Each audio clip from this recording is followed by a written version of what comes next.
Oh, that's to it? get up there? Oh, I don't know. No idea. Well, we're not taking everybody. I was just told that I had to bring that at 9 o'clock. It's 9:01. What, So this? Right there? You think you can straighten your leg out at all? No? Okay, so what we're going to do, we're going to get some help down here, and we're going to take you for a little toboggan ride, so we can check that out. Hey, I'm Mark Clem for another edition of Meet the Members of the National Ski Patrol. We're still up here in Maine. We're still up here in Hurricane Cove, and we're still learning a lot of stuff. A lot of good information here. Over 100 patrollers, 20 or 30 instructors teaching, getting everybody ramped up for either their certified test or just to head into a new ski season and to have a lot of fun. And it may be 100 degrees where you are. It's about 75 degrees here. We're on a nice lake here, but we're thinking skiing and we're thinking ski patrolling. And we met up with Brian Reed from Canaan Valley. Drove further than me to get here. I drove at least 10 hours. I have no idea, Brian, how far it is from here to Canaan Valley, but it's a trek. It's about 16 and a half with a few stops. I actually drove from Ripley, West Virginia, which is 3 hours west of Canaan Valley. 16 hours to become a better ski patroller. And you know what? On a shirt it says, "Believe in heroes." I think you're my hero for doing that, putting that effort and being that committed to come up here and take advantage of all the experiences up here and to find out how to enhance your ski patrol skills. Brian, what was your motive? What was your goal when you're on the road and it's hour number 13? Am I going to get there yet? Is this worth it? You made it. Did you have fun today? I've had a blast ever since I've been here. I think the motivation is I really want to be a certified patroller. It's a goal I've had for about 15 years. I was pursuing into the certified program about 15 years ago, and I met my wife. We had a couple kids, and kind of put things on hold. And this year she told me, she said, "You've been talking about certified for 15 years. I want you to go for it." Yeah. And don't know if I'll make it through. Pray that I do. I'm going to put a lot of time and effort into getting there. And it really just helps make you a better patroller. That's what I want. I want the skill set to know that when I'm in an emergency situation, I can respond accordingly in a timely fashion and help save lives. You heard it, folks. July 29th. And my guy Brian Reed is up here to learn how to save your life when hopefully hopefully nothing happens. But if something happens on the mountain at Canaan, Brian's going to be right there, experienced patroller to take care of you. If you've never been to Canaan Valley, and I've been there, it's a fun mountain. It's small. It's a fun mountain. It's not far from where I grew up, Wisp in Maryland, but it's right over the border in West Virginia. Brian, tell me all about Canaan Valley and tell me why folks out there need to come and have fun in wild and wonderful West Virginia. Almost heaven, right? Yeah, that's right. Well, Canaan is the southernmost patrol in the eastern division of the NSP. It's located about 2 hours south of Morgantown, West Virginia, about an hour south of Wisp. Hey, let's go, Mountaineers! Yeah, we got about 900 foot of vertical, about 38 different trails, something like that. But really, it's just a lot of fun. I've been in NSP for 22 years, and this is probably the most fun that I've had at an NSP event. It's just been a really good time. You see a lot of camaraderie, meet a lot of new folks from all over the eastern part of the U.S. states. I mean, like I say, we're clear up here in Maine, right? I'm clear down in West Virginia, so that's fun. The NSP as a whole, not only do you get to enjoy skiing, but you really get some world-class first aid skills. But it's even more than that. I retook a Mountaineering 1 class this spring, had a blast at that too. I mean, we're teaching how to go out and live in the outdoors, make rescue ropes, knots, sleeping out overnight in the middle of winter. I mean, avalanche skills. I mean, the NSP really has a great training package for anyone. And you don't even have to be an NSP to even take some of the classes.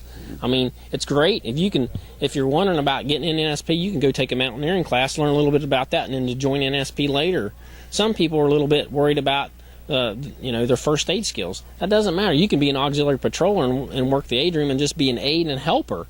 I mean, we have a lot of wives. My wife, for instance, they're not in NSP, but they're more than willing to come and help out at events like this. I mean, not everybody can be in the front line of defense. There's a lot of times you have people that they're in the shadows, and they do a lot of work back there, you know, and they're real supportive. I mean, my wife is just amazing how much she supports me in my NSP.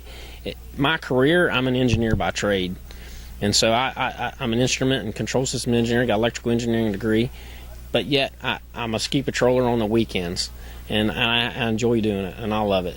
Well, there you go, folks. I mean, that couldn't have been a better promo for segue from my next thing. That when I always say, hey, if you're thinking about becoming if you're already a patroller and you're thinking about becoming a certified, you need to be here next year for the 10th annual certified boot camp. If you're not yet a patroller, and you want to be a patroller, because Brian's an engineer, I don't work in the EMS, I'm working in the sports industry. You too could become a patroller, and it's very simple. Just call your local mountain, hit up your ski patrol director. If you can't find him because it is July 29th and he's probably out at the beach somewhere, just log on to www.nsp.org and do just what Brian said. Maybe you want to go to a class. Maybe you want to just check out and find out what's going on. The folks out at the national office in Lakewood, Colorado will gladly steer you in the right direction. Brian, 15 hours to get here. You've been a patroller for a long time, 16 hours. How'd you get into the game? And when you started patrolling, did you ever imagine you'd be up in Maine in the summer on a lake in the summer training to be a better ski patroller? No, I actually grew up in Canaan. That's where I'm originally from. And I had a cousin who was in the National Ski Patrol. So as I grew up, my dad say, oh, we'd go up to the mountain or whatever, and he'd say, oh, Phil's patrolling this weekend. Phil's patrolling. His vehicle seemed to always be in the parking lot. And my dad worked at the ski area one year as a lift operator, and that's probably the year I skied the most. Really didn't ski again until I got into college, started going skiing in a couple different mountains with some friends. And one day I woke up, and I looked at my buddy, and I said, I think I'm going to join a ski patrol. He said, how are you going to do that? And I said, well, I'll call my cousin. I know he's in it. I called up Phil. Turned out he was a patrol director at that time. He told me when the first OEC class was starting. I signed up, and the rest is history. There you go, folks. You don't have to start out at Sunday River or a giant mountain out west, Snowbird, Snow Basin, or in Colorado. You can go right around the corner at a ton of small mountains, ton of small mom and pop mountains, and Canaan Valley is one of them. And Brian, we're glad you came up here to Maine. We're glad that you're trying to be a certified patroller, but I bet you just can't wait for it to snow. I bet you can't wait for it to get those skis out and get on snow and not worry about much, but getting from the top of the mountain to the bottom of the mountain. Yeah, wintertime's my playtime. I start in October with hunting and fishing in the fall, carry that right in through March. So I love snow. I love the snowmobile ride, and I ski as much as I can. Now, everybody I know from West Virginia is either a Mountaineer fan or a Thundering Herd fan. I don't think you're a Thundering Herd guy, are you? No, I'm a Mountaineer guy. Mountaineers, hey, how about football season coming up? When football season comes up and they just started training camp this week, that means ski season's right around the corner. Yeah, it's not too far. All right, again, I'm Mark Clem for another edition of Meet the Members of the National Ski Patrol, all the way up here in Harrison, Maine, right on Long Lake, with the Certified Boot Camp, the 9th annual Certified Boot Camp. Start making your plans now for next year, the 10th anniversary, because we need you up here. Hey, folks, Meet the Members of the National Ski Patrol can't operate without guys like my guy Matt Gulicki with Matt G Digital Consulting and Sean Augustine at Snow Pro Tees. They're the guys that help me get the show out to the public. Matt does all the production work, and Sean helps sponsor in his way, giving out T-shirts and the whole bit to our guests. So log on to their websites. If you need some help producing a video or if you need some apparel, check those guys out because they make this show happen. Again, unbelievable fun time we're having here. Make your plans for next year. Come on up here and visit my guy John Kane, unbelievable host next year. Again, the 10th annual Certified Boot Camp. But stay tuned, because coming up in the not-too-distant future will be another edition of Meet the Members of the National Ski Patrol when the snow melts. I'm just afraid of them sliding back on us. We don't have our low-angle people to use as an extra set of hands, right? No, Okay. it's just us. Okay. Might have to get a little bit of an angle. Rick, we're going to lift you up and slide you onto this board, okay? You can lift his pelvis and slide up. We'll lift up on the splint. Okay, on 3, we're going to lift you up, Rick. You ready? Stop talking to me. Stop 1, talking to me. 2, 3. Are you okay? No, stop talking to me. He's not talking anymore. All right, we're gonna have to back up a little bit. Yeah, back that up. He's not talking anymore. A little more. Keep coming. Keep coming. Do you want me to try to move this? No, no, I don't want you to touch anything. You're gonna listen to me. I want you to just kneel down next to me, okay? And you're gonna just do what I need you to do. You have any allergies to anything? Take medications? No. I want you to take this and I want you to put light but direct pressure over that bleeding. Where's that Girl. Just right now. Maybe Where's that you girl? okay with that? Ew. Your gloves on? Help. PSI? Oh, All right. some help. Grant. Yeah. Listen to me. So you know medications, no allergies? I'll do a quick assessment on you.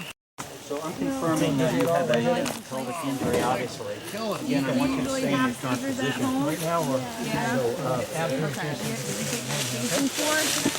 All right.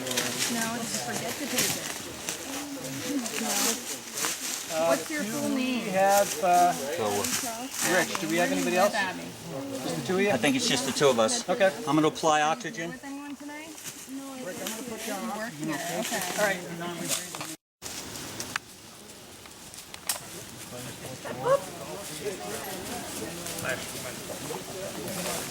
Nice job, mister. Thank you for doing that last second there. This carabiner that I'm putting here, What are you doing there? Stop, please. What's happening there?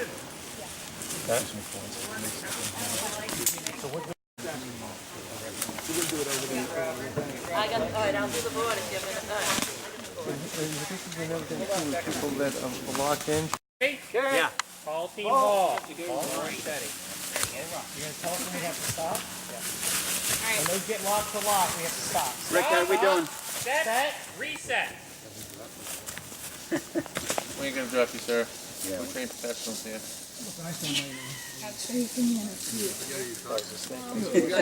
Ready? Okay. Call We can team get half hall. a point off if we Ready? drop you. We have to slow down when they get to Yeah, half a point. Stop.